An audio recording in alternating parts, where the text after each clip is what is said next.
The Awakening Fleet. Humanity learned the hardest lesson in the cosmos. Trust is a luxury afforded only to those with overwhelming firepower. For 80 years, the Krezeri Dominion had systematically pushed humanity back, system by system, colony by colony.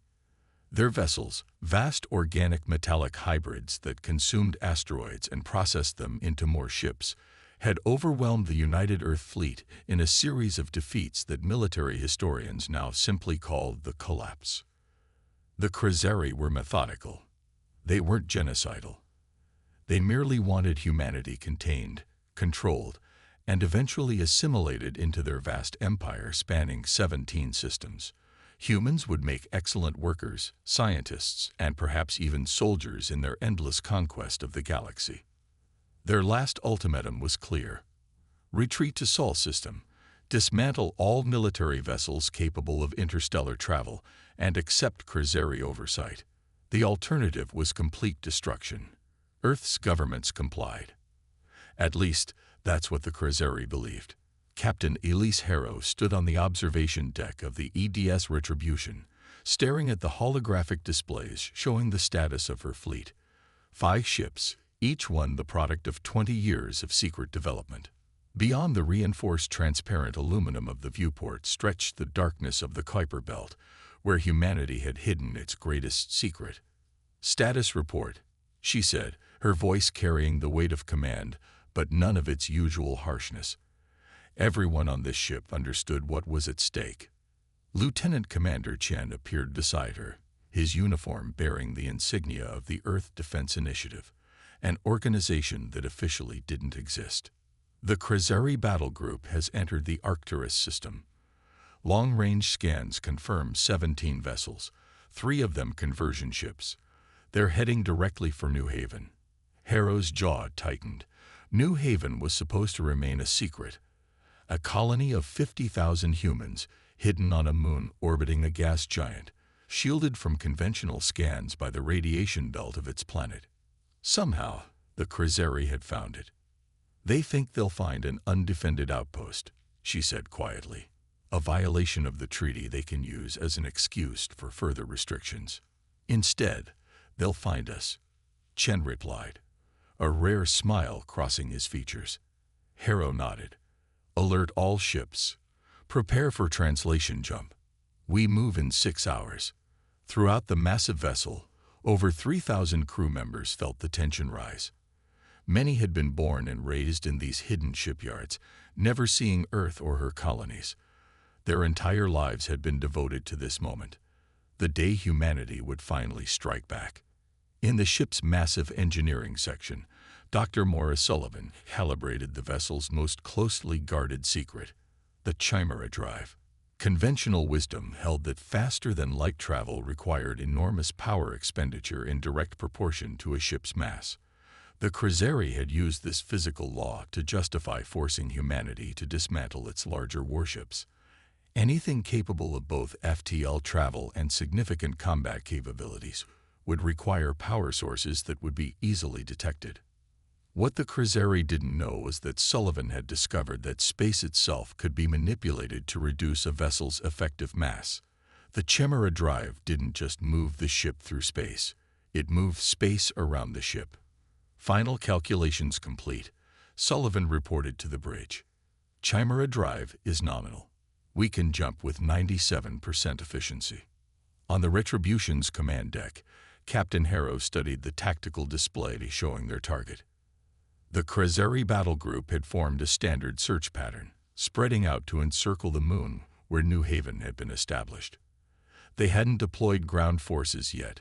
They were probably still gathering intelligence, confirming the colony's existence before committing to a full invasion. "They'll detect our jump signatures," said Commander Ortiz. Harrow's XO, his weathered face betraying concern. "We'll lose the element of surprise." "Not completely," Harrow answered. "They'll know someone's coming, but not who or what. They've never seen ships like ours before, and the Chimera drive signature doesn't match anything in their database." She turned to address the bridge crew. "This isn't just about saving New Haven. This is about showing the Krezeri, and ourselves, that humanity isn't finished. We've been planning this moment for 20 years.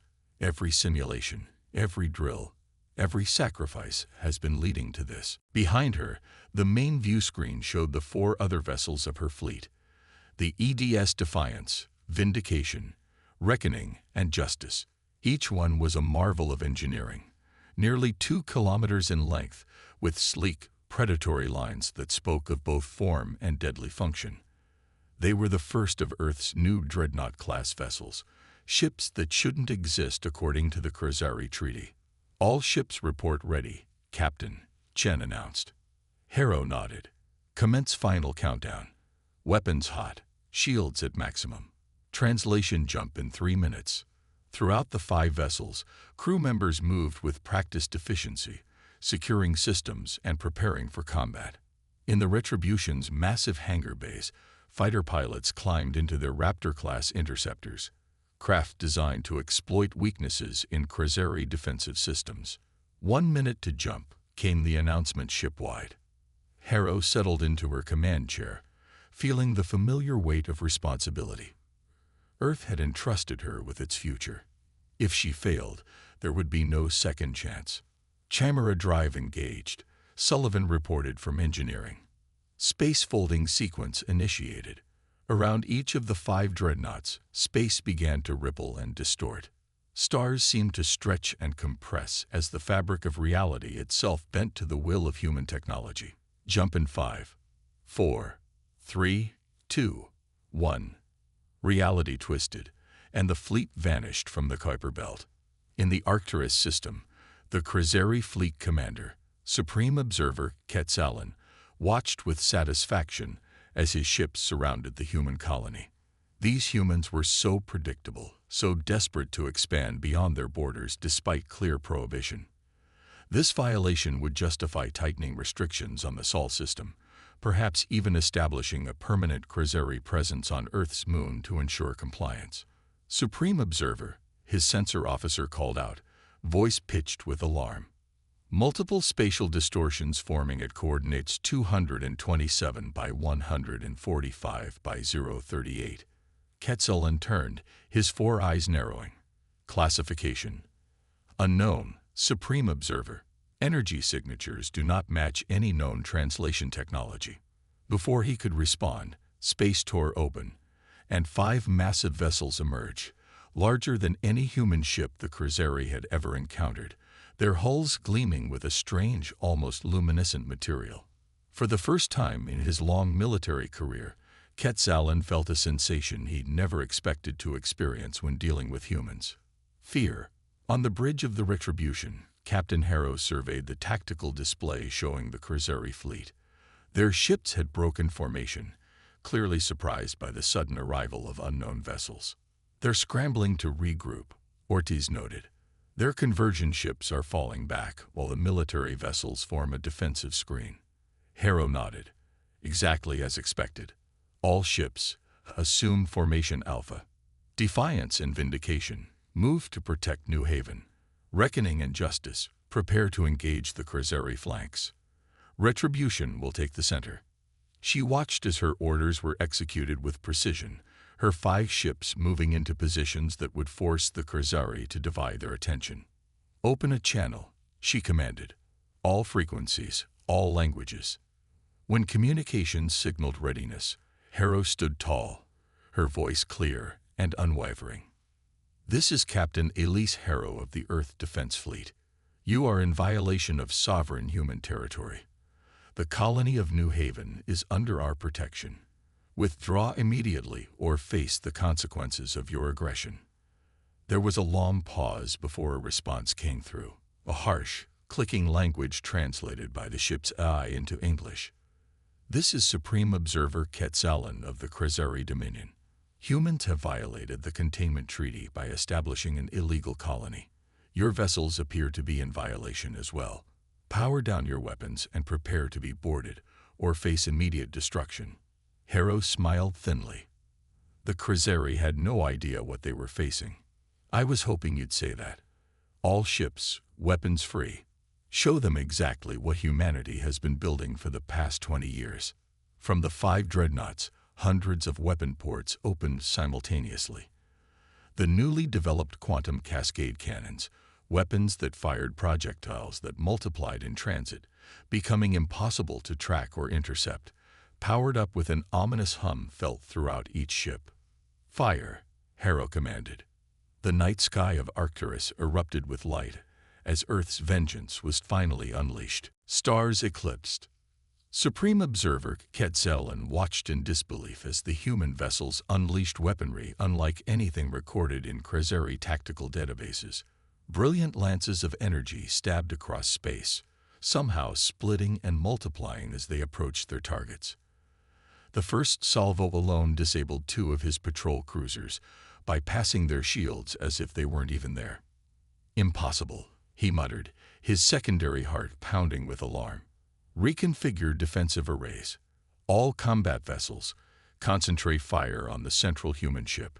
But the humans had anticipated this response. As his remaining 15 vessels regrouped to focus their firepower, the 5 Earth Dreadnoughts executed a maneuver that defied conventional space combat tactics. They split into 2 groups, with the Retribution suddenly accelerating to impossible speeds, its massive form somehow folding partially into dimensions that Krezeri sensors couldn't properly track.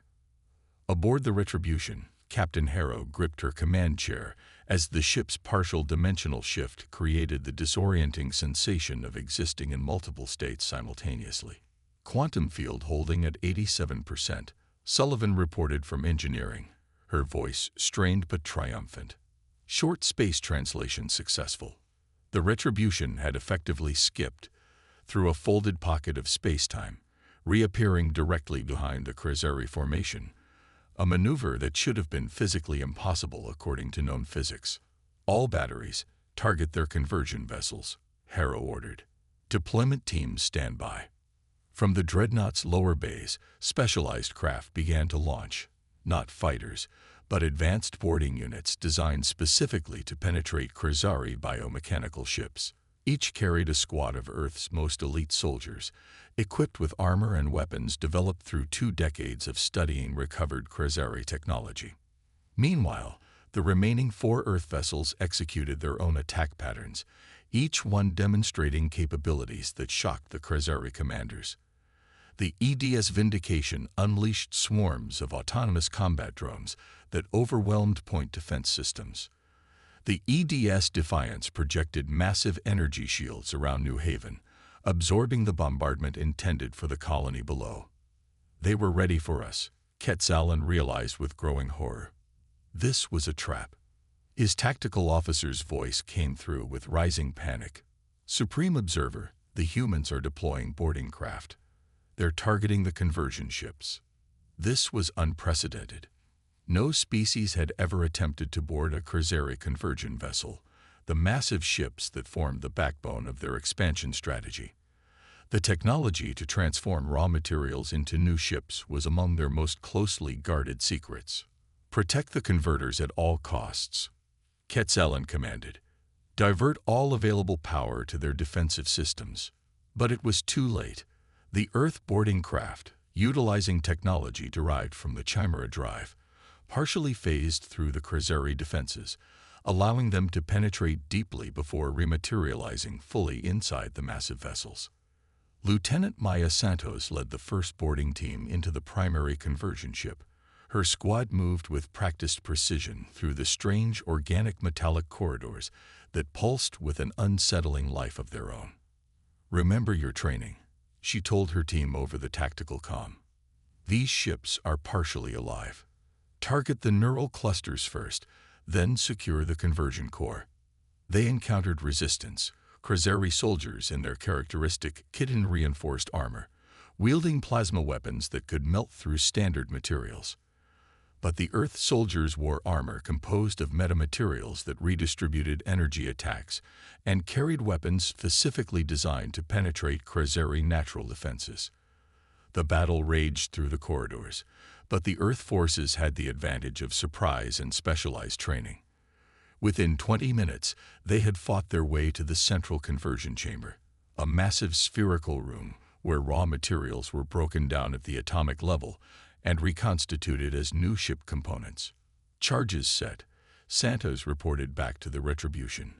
Extraction in 2 minutes. Similar reports came in from the other boarding teams. Captain Harrow allowed herself a moment of satisfaction. The plan was working better than they had dared hope. All ships, prepare for Phase 2, she ordered. Retribution, target their command vessel. Outside, the space battle had intensified.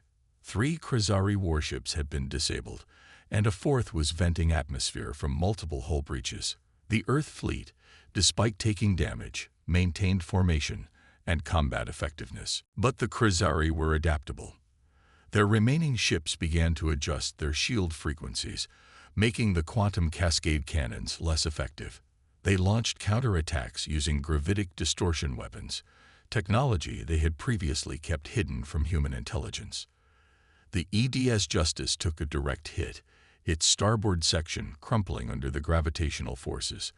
Emergency systems engaged immediately, but the damage was severe. Justice reports major damage to propulsion and weapons, Commander Ortiz reported. They're withdrawing behind Defiance's shield perimeter. Harrow nodded grimly. They had expected casualties. Order evacuation of non-essential personnel to the colony surface. Maintain offensive operations. On his command vessel, Quetzalan saw an opportunity. The damaged human dreadnought was retreating, creating a gap in their formation. If he could push through with his remaining forces, he might still turn the tide. All vessels, concentrate on Sector 7, he ordered. Break through their line and isolate their flagship. 7 Krasari warships accelerated forward, their weapons blazing. For a moment, it seemed the strategy might work. The Earth vessels were forced to reposition, creating vulnerabilities in their defense. But this, too, had been anticipated. Now, Harrow commanded. From the dark side of Arcturus's gas giant, where they had been hiding since their arrival days earlier, 3 more Earth dreadnoughts appeared. The second wave of humanity's secret fleet. The EDS Redemption, Sovereignty, and Dominion moved into attack positions, their weapons already firing as they emerged from stealth. Quetzalan stared at his tactical display in disbelief. How many of these ships do they have? The answer came in the form of devastating broadsides that caught his advancing forces in a deadly crossfire. In the chaos that followed, the boarding teams completed their missions and extracted from the convergent vessels. Detonation in 10 seconds, Santos reported as her team's extraction craft accelerated away from the Krasari ships. The explosions that followed weren't just conventional. The Earth forces had planted specialized devices that triggered chain reactions within the convergent technology itself. The results were catastrophic for the Krasari. Each of their 3 convergent vessels imploded, then erupted in massive energy discharges that damaged nearby ships. All vessels, this is Supreme Observer Quetzalan. The Krasari commander transmitted on all frequencies. Disengage and retreat immediately. Return to Rally Point Epsilon. The surviving Krasari ships began to turn away, preparing for emergency translation jumps. Earth forces pressed the advantage, disabling 2 more before they could escape. In the end, of the 17 Krasari vessels that had entered the Arcturus system, only 7 managed to flee. 3 conversion ships and 7 warships have been destroyed or captured, with thousands of Krasari either killed or taken prisoner. As the battle concluded, Captain Harrow stood on her bridge, surveying the aftermath. The Earth fleet had suffered damage. The Justice would require extensive repairs, and all ships reported casualties, but they had achieved an overwhelming victory. Secure the system, she ordered. Deploy sensor arrays to watch for reinforcements, and open a direct channel to Earth. Tell them Operation Awakening was successful. Hours later, as recovery operations continued, Harrow found herself in one of the Retribution's observation lounges. Through the viewport, she could see New Haven below, the colony they had saved, and the other 7 dreadnoughts of Earth's secret fleet, their massive forms silhouetted against the stars. Commander Ortiz joined her, offering a rare, genuine smile. The Krasari survivors are talking. Their interrogations reveal they had no idea we had developed this level of technology. They thought they had us contained. Harrow nodded. That was their mistake. They judged us by our past capabilities, not our potential. What happens now, Captain? Ortiz asked. The Krezari won't take this defeat lightly. They'll return with a larger force. Let them come, Harrow replied, her voice calm but resolute. This was just our first fleet. Earth has been building these ships in hidden shipyards throughout the Sol system for 2 decades. By the time the Krezari return, we'll have twice as many ready. She turned to face her XO. For 80 years, they've pushed us back. They've taken our colonies, restricted our growth, and treated us like children to be controlled. They thought we would accept it forever. Harrow gestured toward the fleet assembled outside. They laughed at our weakness. Now our dreadnoughts will darken their skies until they learn what humanity has always known. We will never accept chains, no matter who tries to place them on us. As if in response to her words, the Earth fleet moved into formation, their massive forms blotting out the stars beyond. A promise and a warning to any who would threaten humanity's future. The message was clear. Humanity had awakened, and the galaxy would never be the same again.